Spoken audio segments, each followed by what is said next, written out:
The night before losing his diner to foreclosure, Eldon Marsh fed a stranger who forgot his wallet for free. That stranger was Keanu Reeves.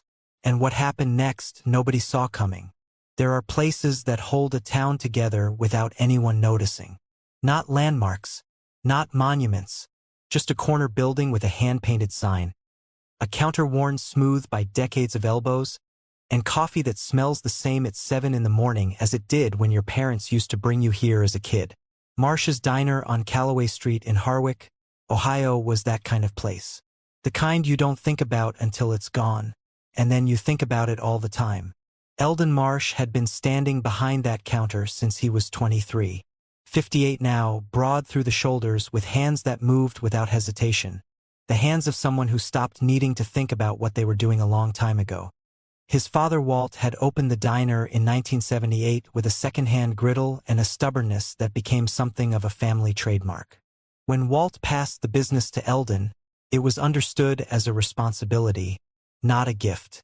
Eldon had carried it that way ever since. His wife Corinne had been beside him for 28 of those years. Warm voice, the kind of smile that made first-time customers feel like regulars. She remembered names, orders, surgeries, grandchildren. Together they had built something that went beyond the food. People came to Marsh's because the food was good. They kept coming back because someone there was genuinely glad to see them. But the years had not been kind to small diners in small towns. 7 years ago, a developer named Garrett Hollis arrived in Harwick with money and no particular attachment to what was already there. He launched the Harwick Grill Group, 4 locations, bright signage, digital menus, a marketing budget Eldon couldn't have matched in a decade. The food was fine. The parking was easy. Customers drifted, the way customers do, toward whatever was newer and louder. Eldon watched the numbers fall and did what he believed was responsible. He borrowed $320,000, part to renovate the kitchen, part because his son Dex had come to him with a plan. A second dining room next door, a way to compete. Dex was 23 and full of momentum. Corinne reminded Eldon that Walt had taken a chance on him once, that fathers were supposed to do that. So he signed the papers. 8 months later, Dex was gone. Columbus, Corinne found out. Something in technology. No note, no conversation. The second dining room sat unfinished. The debt stayed. And without the revenue Dex had projected, the loan became a weight the diner couldn't carry. Eldon cut hours, renegotiated with suppliers. He and Corinne stopped taking full salaries. It wasn't enough. By October, he had known for months the foreclosure notice was coming. He simply hadn't said it out loud. The last night fell on a cold Tuesday in late October. There was a particular kind of grief in doing ordinary things for the last time. Measuring coffee into the filter. Stacking plates in the same order they had always been stacked. Corinne cried once, briefly, in the back hallway. Eldon heard it. He said nothing because there was nothing useful to say. Just before 7, Terrence Biddle walked in. He was Hollis's financial officer, thin, tidy, a man who came in every few weeks for a coffee to go. That evening he ordered his usual and stood at the counter while Corinne poured. Already on his phone, voice carrying without him seeming to care. Hollis locked in the debt purchase 3 months ago. Bank was glad to get it off the books. Once the foreclosure clears tomorrow, the property goes to auction and we move to bid. He's got the number set at 565 to make sure no one else gets close. Parking structure on the Callaway side ties into the new grill location going up on 5th. Corinne stopped moving. Eldon stood at the pass-through, a dish towel folded over his forearm. The refrigerator hummed. Walt's old clock ticked above the register. Biddle took his coffee and left without looking at either of them. There is a difference between losing something and having it taken. Eldon had spent months telling himself the diner's troubles were the result of time and circumstance. What he'd just heard was something else. Hollis hadn't outcompeted him. He had waited, purchased the debt months ago, positioned himself to take the wreckage and said nothing. Just let the calendar do its work. Eldon set the dish towel down, took one slow breath, then went back to the stove. Corinne appeared at the pass-through and looked at him. He met her eyes for just a moment. Then they both went back to work. They were not the kind of people who stopped in the middle of things. A little after 8, the bell above the door rang. The man who walked in didn't announce himself. Gray hoodie washed too many times. Dark jeans, small tear at the left knee. Baseball cap pulled low, ordinary sneakers with considerable mileage. He settled onto the stool at the far end of the counter, farthest from the window, closest to the wall. "What's good tonight?" "Blue plate special is the pot roast," Corinne said. "Mashed potatoes, green beans. And I made the apple pie this morning." "That sounds exactly right. I'll take both." Eldon cooked the meal the way he cooked every meal. The pot roast had been going since mid-afternoon. Mashed potatoes from scratch, finished with butter he had never once reduced regardless of what the food costs were doing. He plated it the way Walt had taught him. Generous but not careless, every element given its own space. The man ate quietly. Halfway through, he set his fork down. "This is really good. The kind of cooking you don't come across much anymore." Corinne paused. "Thank you. He's been doing it a long time." "You can tell," the man said, and went back to eating. When he finished, he reached into his hoodie pocket, checked it twice, moved to the small backpack beside him, opened both compartments. His expression shifted. Not panic, but a genuine, quiet distress. "I'm really sorry. I think I left my wallet at the hotel. I don't have anything on me." Corinne looked at Eldon. Eldon looked at the man. $22. Almost certainly the last money Marsh's diner would ever take in. Tomorrow morning the foreclosure would be finalized. The counter, the clock, the coffee pot in the same spot for 20 years. None of it would be his anymore. Eldon shook his head once, slowly. "Don't worry about it. This place won't be mine after tomorrow morning anyway. You came in, you sat down, you enjoyed your meal. That's enough." Corinne added softly, "It really is. Knowing someone enjoyed the food, that's always been the point of all this." The man was quiet for a moment. Then he stood and extended his hand across the counter. Eldon shook it, firm, held a beat longer than a standard handshake. The man turned to Corinne and nodded with a deliberateness that felt more meaningful than words. "I'll come back tomorrow. I promise." The bell rang once as he stepped out into the night. Eldon watched the door. Then he turned off the last burner, always the last one, and began to clean the kitchen for the final time. Corinne wiped tables that no one would sit at again, straightened chairs that would belong to someone else by morning. Outside, Harwick went about its evening, unaware that anything had ended. The next morning came gray and cold. At 9, a sedan from Harwick First National pulled to the curb, followed by a county vehicle with 2 court officers. Within minutes, foreclosure notices appeared on the glass door. White paper, black text, the official language of an ending. The bell rang at 9:20. The man from the night before stepped inside. Same gray hoodie, same worn jeans, a folded $50 bill between 2 fingers. He stood in the doorway and read the notice taped to the glass. "You came back. I told you I would." The court officers moved through the dining room with clipboards, recording each item. Eldon sat at the near end of the counter, hands flat on the surface, watching 2 men move through the space Walt had built and he had maintained for 35 years. Very still. The man in the gray hoodie settled near the window and didn't speak, didn't take out a phone, just watched the room with the careful attention of someone who understood that what was happening mattered, even if it was none of his business. 20 minutes in, a black SUV pulled up outside. Garrett Hollis crossed the sidewalk with the ease of a man who had never once questioned his right to enter any room. Charcoal vest, pressed shirt, leather shoes. He pushed open the door, the one with the foreclosure notice on it, without pausing to read what it said. Eldon, a measured note of regret that didn't reach his eyes. "I'm sorry to see it come to this. Walt built something real here. What do you want, Garrett?" "Just paying my respects. I've put in a bid on the property. Ties in with what we're developing on 5th. Parking structure on the Callaway side. Good for the neighborhood."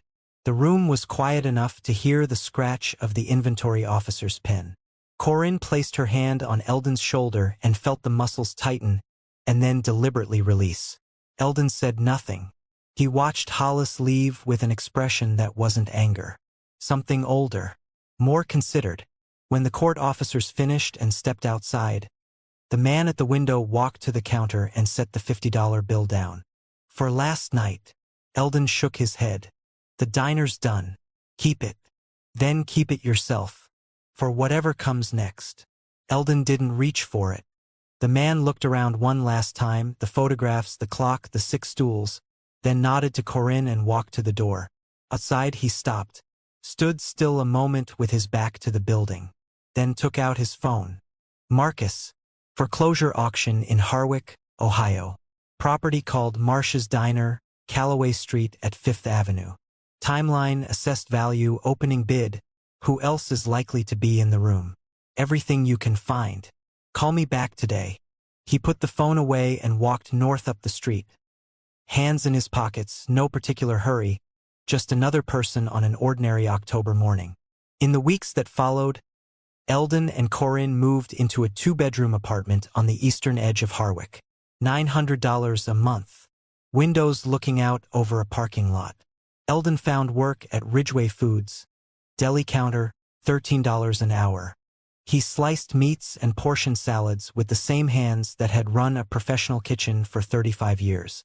He didn't explain to his coworkers what he'd done before. He just showed up and did the work.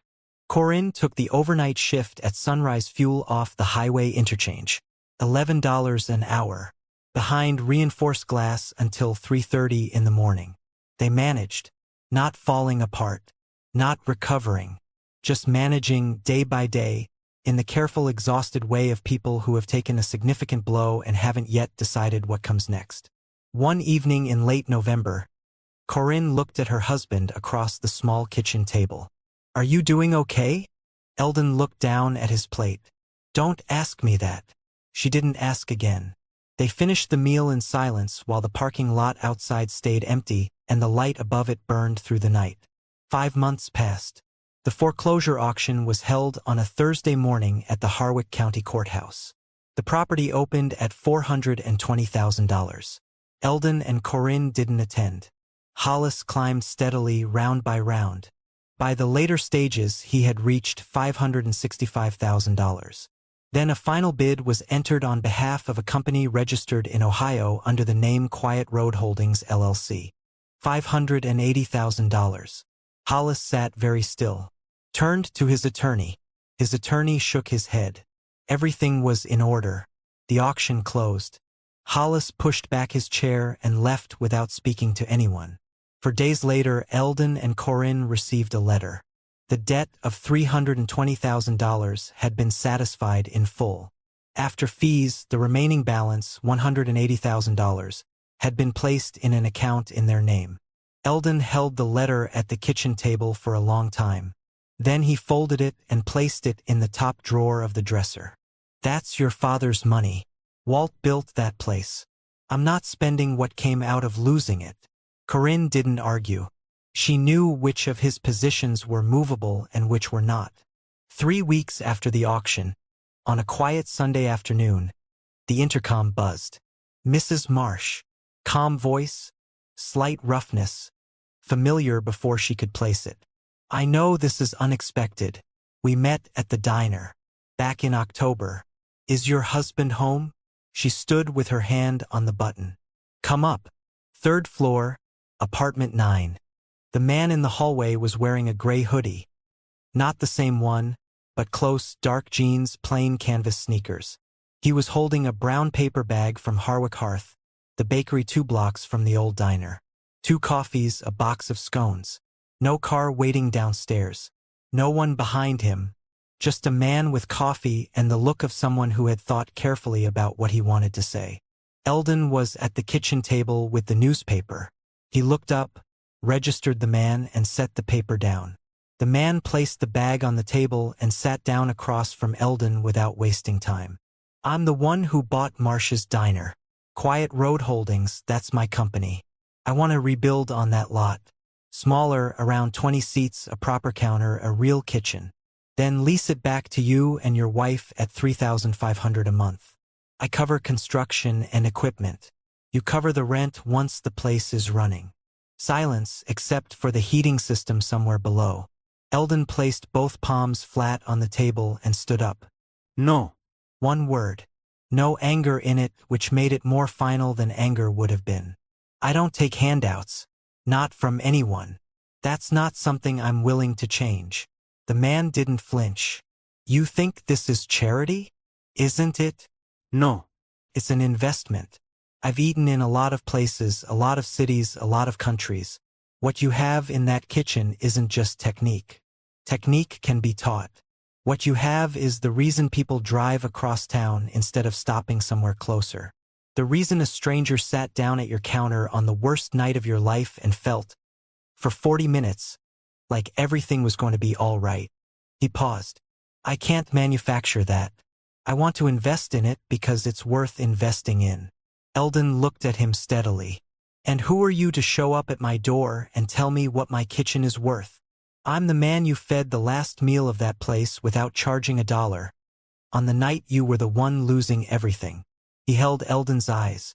I think that gives me 10 minutes at this table. The words landed without drama. Simply true. Eldon turned and walked to the bedroom. The door closed behind him, not a slam. Just a man who needed to be on the other side of it. Corinne stood at the counter, one hand on its edge, looking at the closed door. What do you think? The man asked quietly. She didn't answer him. She knocked twice on the bedroom door, the way she had knocked 10,000 times before. Then she opened it. Eldon sat on the edge of the bed, looking out at the parking lot below. When Corinne spoke, her voice was steady and clear, not the softness she usually brought to difficult conversations. This was not a soft moment. Eldon Marsh.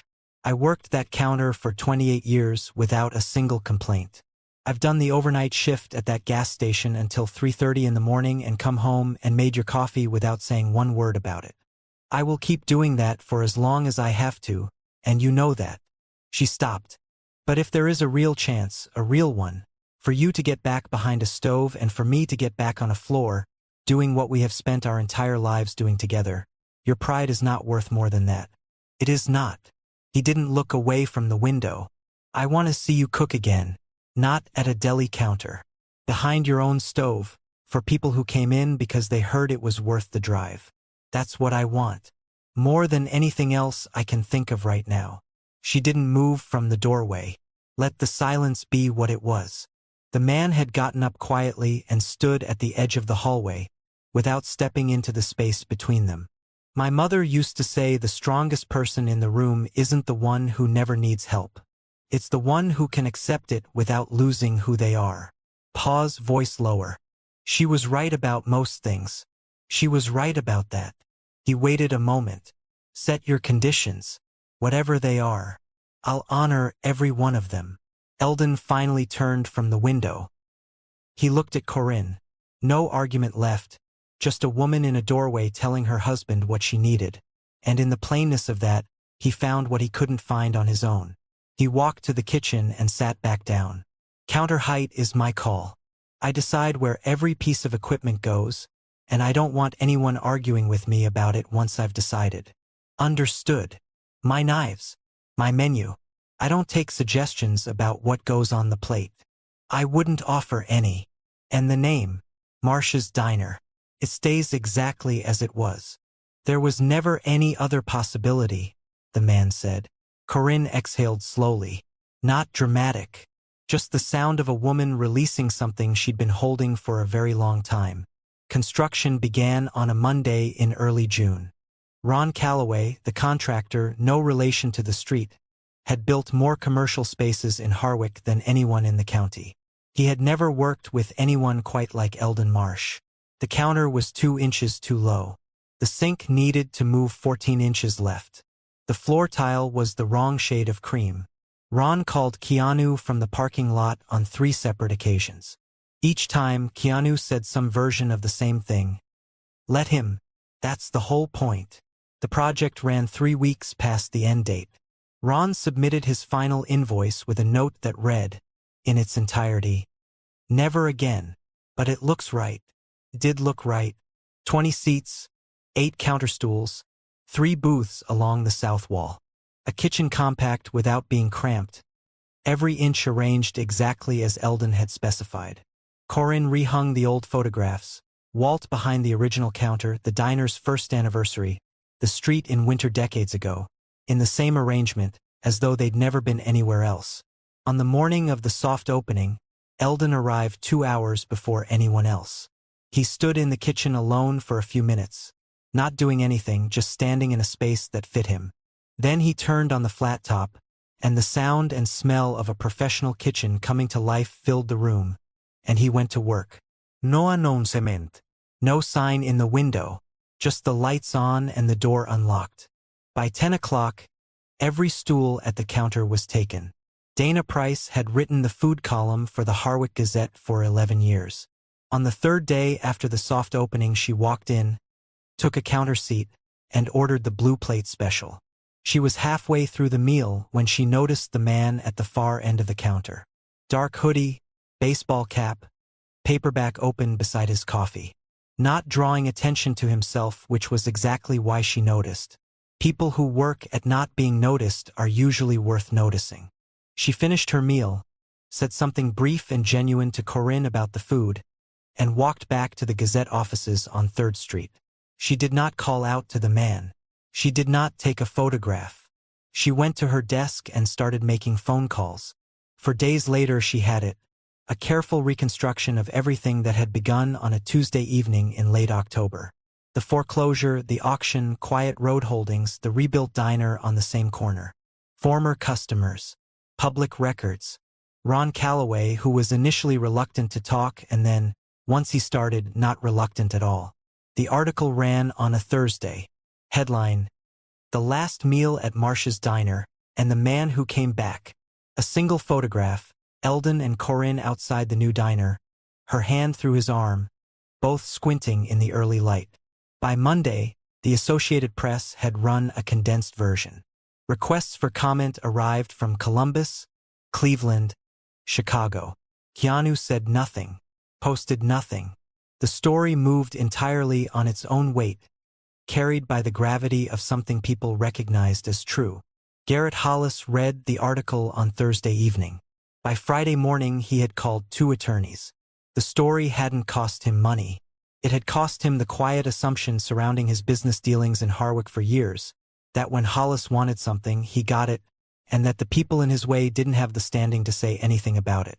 He moved indirectly.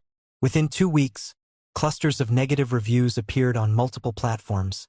Generic language, oddly consistent timing, bearing no resemblance to what actual customers were reporting. He contacted the county health department requesting a priority inspection of Marsh's Diner. The inspector arrived, spent less than an hour, found nothing. Clean kitchen, correct temperatures, filed a passing report. Across town, Eldon ran the lunch service the same way he always did, without hurry, without distraction. He understood something Hollis apparently didn't. Over time, the reviews of people who had actually eaten the food would be louder than the reviews of people who hadn't. What Hollis had never accounted for was the patience of the people he had left behind him on the way up. Over the years, he had acquired and restructured several small food businesses across Harwick, cutting staff, reducing wages, treating institutional knowledge as a redundant cost. Most of those employees had moved on and said nothing. There was nowhere obvious to say it, and no reason to believe anyone would listen. Then Dana wrote her second article. Sylvia Brandt had managed one of the Hollis-acquired properties for 6 years before being replaced by a lower-paid supervisor. She had kept her emails, not strategically, just because organized people keep things. 3 more former employees contacted Dana in the following days, bringing documentation enough to support a detailed account of business practices the community had long suspected and never seen confirmed on paper. The second article ran 6 weeks after the first. Longer, more carefully sourced. It didn't accuse Hollis of anything the documentation didn't support. It didn't need to. 2 institutional investors withdrew from expansion discussions. A supplier of 8 years issued a quiet notice of non-renewal. 3 of 5 Harwick Grill Group locations saw drops in traffic that didn't recover.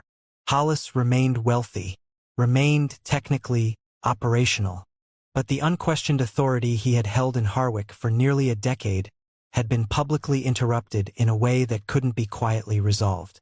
What brought him to that point wasn't the man who bought the building on Calloway Street, or the journalist who wrote about it. It was the accumulation of his own choices, made over years in rooms where he had believed the people across from him had no power and no memory. He had been wrong on both counts. The article had traveled further than Dana expected. It was read in Columbus by a 26-year-old named Dex Marsh, who almost scrolled past it before the name of the town stopped him. He read it once quickly, then again from the beginning. The article didn't name him. It was a story about his parents. His father's 35 years behind a stove, his mother's steadiness through a long, difficult chapter. The night a stranger had been treated with a dignity the situation didn't require. No editorializing, no sentiment, no easy conclusions. Dex set his phone down and sat with it for a while. He had left Harwick 3 years earlier telling himself things that seemed reasonable. He wasn't suited to the restaurant business. He and his father were too different. There was nothing wrong with wanting a different life. Some of it was true. None of it was the whole truth. The whole truth was simpler and harder. He had been afraid of the standard his father represented, and leaving had been easier than trying to meet it. He had been competent in Columbus. Steady job, not unpleasant. But he wasn't the version of himself he could most clearly imagine when he thought about who he was supposed to become. He looked at the photograph. His parents in the early morning light, his mother's hand through his father's arm. He recognized something in his father's posture he hadn't had vocabulary for when he was younger. Not stubbornness. The specific bearing of a person who knows exactly what they're doing and why, and has never needed anyone else to confirm it. His father had spent 35 years building something a stranger would drive across town for, and remember, Dex gave 2 weeks' notice the following Monday.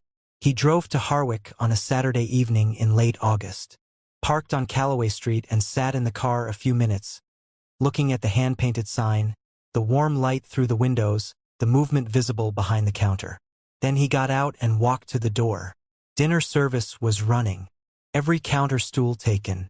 Corinne was moving between tables with the efficiency of someone who has performed the same motions for decades. She looked up when the door opened, the way she always looked up, and she stopped. Dex stood in the doorway, hands in his jacket pockets, with the expression of someone who has rehearsed what they intend to say and realized none of it is adequate. "Come in, Dex," she said. "No accusation." No performance. Just a woman who had been waiting for this without knowing she was waiting, who wasn't going to make it harder than it needed to be. She directed him to the small back room behind the kitchen. Through the wall he could hear his father's movements, unhurried and certain, the same rhythm he had grown up near without ever fully understanding what it was. The service ran until 9. When the last customer had gone and the door was locked, the 3 of them sat at the counter. Dex said what he had come to say. Not the rehearsed version, the actual version, slower and less organized and more honest.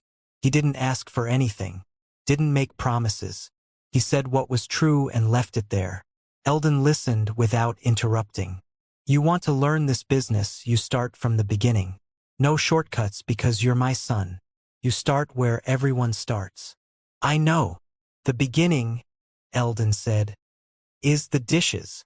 Corinne pressed her lips together in something that wasn't quite a smile but was close to it. "Come back Monday morning. 7 o'clock. Dex nodded. He looked at his father one more time.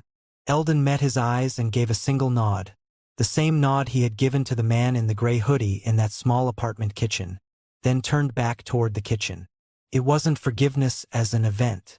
It was forgiveness as a door left open. Dex understood the difference, and understood the open door was more than he had come expecting to find. He was there Monday at 10 minutes to 7. The weeks that followed had their own rhythm. Dishes, sweeping, prep work, the correct way to break down vegetables, what portion weights were supposed to feel like, temperature discipline Eldon considered non-negotiable. Eldon corrected each mistake with the same neutral precision he would have brought to any other employee. The standard was slightly higher for Dex, in the way standards are higher for people we most want to see succeed. One Saturday in October, a regular customer, Mrs. Aldridge, a retired teacher who had been coming since the original diner, looked up from her plate. "It's good to see a young one learning the trade." Dex, refilling her coffee, said, "I'm learning it slowly." "That's the right way," she said simply, and went back to her breakfast. Eldon said nothing, but Corinne noticed that he glanced at Dex once, briefly, with the expression he wore when something met the standard he had set in his own mind and he had no intention of saying so out loud. She had been reading that expression for 28 years. She knew what it meant. By the end of its first full season, the diner's monthly revenue had reached $45,000. More, per seat, than the original location had ever produced. The rent of $3,500 was paid on the first of every month from the diner's earnings. The $180,000 remained untouched. What they earned, they spent. What they saved honestly. On a Tuesday morning in mid-November, a small wooden sign appeared beside the front door. Left outside before opening, wrapped in brown paper, no note attached. Corinne unwrapped it and held it up so Eldon could see from behind the counter. One word, carved into pale wood in plain, clean letters. Integrity. Eldon looked at it for a moment. "Put it up." Corinne found a nail and hung it beside the door at eye level, where everyone entering would see it. It simply said what it said, and let that be enough. A few weeks later, the man in the gray hoodie came back. He arrived on a Wednesday between breakfast and lunch, when the room was quiet. Same stool, far end, closest to the wall. He set a paperback on the counter and looked up when Corinne came over. "Coffee, and whatever's good. Soup today. He made the bread this morning." "That sounds right." He sat for the better part of an hour. Read in the spaces between. Didn't use his phone. When Dex came out from the kitchen, the man looked up and noticed him. "Your son." "He came back about 3 months ago," Corinne said. "He's learning." The man nodded slowly, the way people nod when something confirms what they had hoped might be true. Before he left, he paid in cash. Exact change, tip larger than the bill. Eldon had come out to wipe down the counter near the register, and the two men found themselves a few feet apart. "You doing all right?" the man asked. It was the same question Corinne had asked in the apartment on that bleak November evening, and Eldon had told her not to ask it. This time he considered it for a moment. "Better," he said. The man nodded once, picked up his book, lifted a hand to Corinne, walked to the door. The bell rang once as he stepped out onto Calloway Street. Through the window they watched him walk north. Hands in his pockets, no particular pace, just another person on an ordinary Wednesday morning who had somewhere to be and no need to explain where. Some stories are remembered because they end in extraordinary ways. This one is worth remembering for something simpler. On the worst night of his life, with everything already gone, Eldon Marsh cooked a meal for a stranger, charged nothing, and meant every word he said about why. Not because anyone was watching. Not because it would serve him later. Because after 35 years of doing things a certain way, there was no other version of himself available for the occasion. What followed wasn't inevitable. It happened because one person made one choice in one moment, with no reason to believe it would matter. The flat top at Marsh's diner runs every morning. The coffee is always fresh. Most days all 8 stools are taken before 9, and there is usually someone waiting near the door. The sign beside the entrance says one word. It says everything that needs to be said.